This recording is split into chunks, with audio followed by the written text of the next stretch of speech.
everyone, and welcome to englishpod. My name is Marco. My name is Catherine, and today we're talking about a very, very important part of conversations in English. That's right. Today we are introducing a new series all about small talk.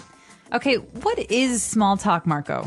Well, small talk is just everyday conversation about maybe the weather, about how you are, what's new in your life, etc. It's just plain conversation. So something very simple and usually pretty quick. It's what you say to people when you bump into them or when you see them at a party. So let's take a listen to today's dialogue and find out just what kind of small talk we have.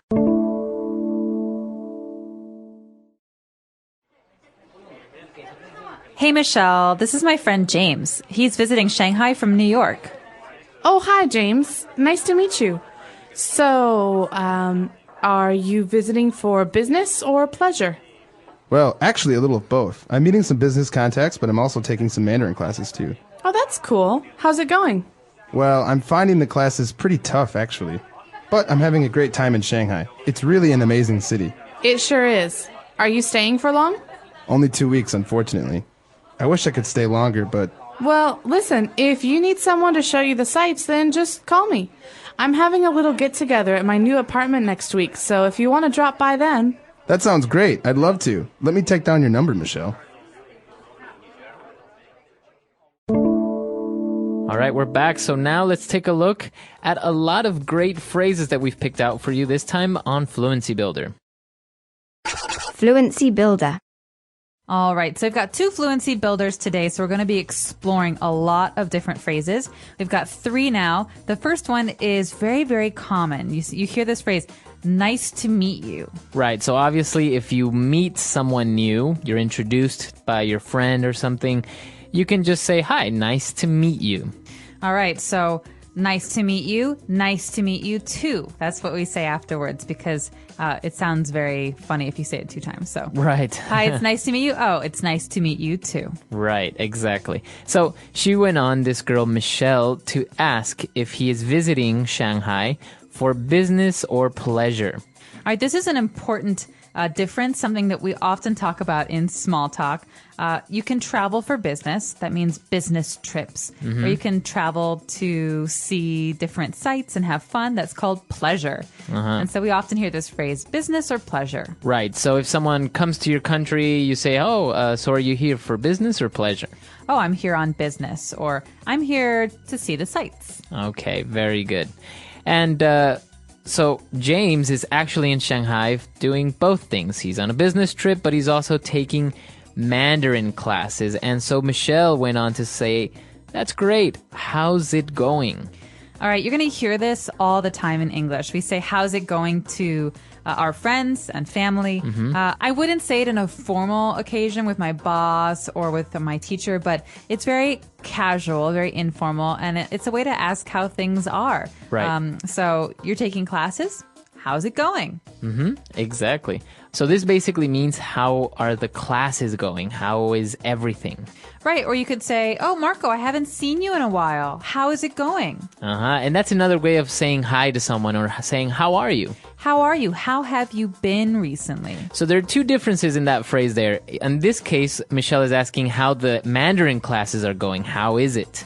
Is it good? Is it bad? Is it difficult? Is it easy? Etc. But if you say to someone, hi, I haven't seen you for such a long time. How's it going?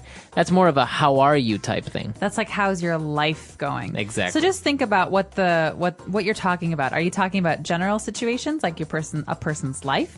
Or are you talking about maybe lessons or class or job? That's right. Okay, so we're going to take a break here. Let's listen to the dialogue again, and we'll be back in a little bit with more phrases.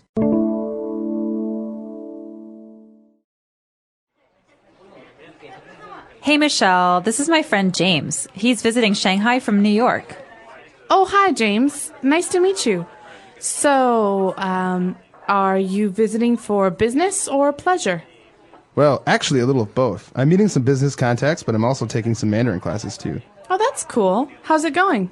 Well, I'm finding the classes pretty tough, actually. But I'm having a great time in Shanghai. It's really an amazing city. It sure is. Are you staying for long? Only 2 weeks, unfortunately.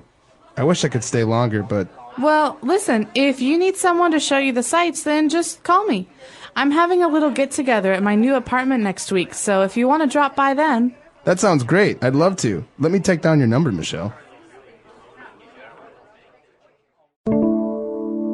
All right, we're back. So now let's take a look at Fluency Builder Part 2. So Michelle at the end of today's dialogue says, if you need someone to show you the sights, then just call me. All right, so to show someone the sights, we talked about this a little bit earlier with that word pleasure. What does it mean to show someone the sights, Marco? So basically, the sights, we're talking about the different attractions of a city or place. So the museums, maybe different buildings or different attractions in general. What is there to sightsee? Okay, so we are in Paris, Marco, and I say, hey, I'd love to show you the sights. What do you expect to see? So maybe we would go to the Eiffel Tower. Maybe we would go to Notre Dame Cathedral. Exactly. So we would go see all these different sites, and to show, and that would mean that you are showing me the sites. You are taking me to see all these sites. Okay. Okay. And she is also having a little get together at her apartment, at her new apartment. So what is a little get together? This is a noun. This is a get together. So think about this. Two different words actually, get together, but it's a noun, it's a thing. It's like a party, but it's a small party. Right. A little get together. So I like to think of a get together as something very casual, something very small, sometimes intimate, where you just have 3 or 4 or 5 friends, and it's not as big as a party where everyone's dancing and. Okay. So a little get-together is just a small group of people. You invite them over to your house. Very relaxed, very casual. It's not really a party. It's more of a reunion of friends. And like we said, it's a noun. So you say, I'm having a get-together. You should come. Okay. And she actually asks him to come, but she says it in a different way. She says, if you want to drop by. Okay, this is something people often say in small talk because you don't want to say, you should come stay for a while because that's, I don't know, they just met. It's not in order. Yeah, so you should drop by means you should come and see and decide if you want to stay. So basically, it's also kind of a relaxed way of saying you can come whenever you want. That's during our party or our get-together. So if the get-together is 9 p.m. to midnight, you can drop by whenever, 10 o'clock, 11 o'clock. So to drop by is to come for a short period. So if we're talking on the phone and I say, I'll drop by your house later on today, that means I'm going to go to your house very quickly at a unexpected time. Yeah, or you could use it in a question, Marco, I really wanted to borrow that DVD. When can I drop by to pick it up? Okay, very, very good. Now let's take a look at our last phrase. Michelle and James decided that they want to keep in touch, and so he said, let me take down your number. Okay, so we're not talking about taking it anywhere. Taking a number anywhere and going somewhere. We're talking about writing something down. So in this case, your number is your phone number. Okay, let me take down your number means let me write down your telephone number. Okay, so it's another way of saying let me write down your telephone number. Take down my phone number. Call me later. That's right. So can I take down your number so I can call you later? Okay. That's another way of asking this question. Very good. All right, so that concludes Fluency Builder. Let's listen to our dialogue one last time, and we'll be back in a bit.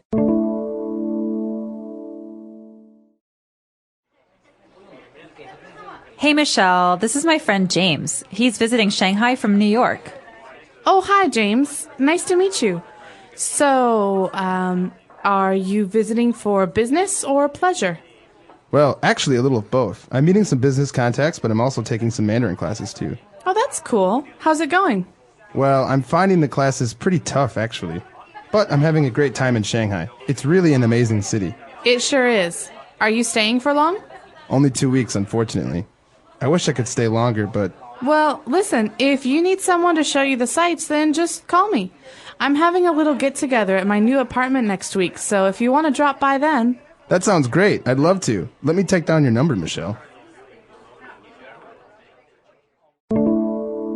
Okay, so this is part 1 of our small talk series. We're going to have 10 episodes, and in each episode we're going to be faced with a little different situation or circumstance where we will be forced to have a very quick chat with someone. That's right. And so you're often going to find yourself in these situations if you're traveling to an English-speaking country or you're living or working in America, for example. And so it's really important because I think oftentimes you don't learn this in class. This is something that you have to really learn when you're in the country or learn with us here at EnglishPod. That's right. It's a little bit of social skills for these awkward or maybe new situations. Exactly. All right, so if you guys have any other questions or doubts, you can find us at englishpod.com, and we'll see everyone there. Bye, guys. Bye.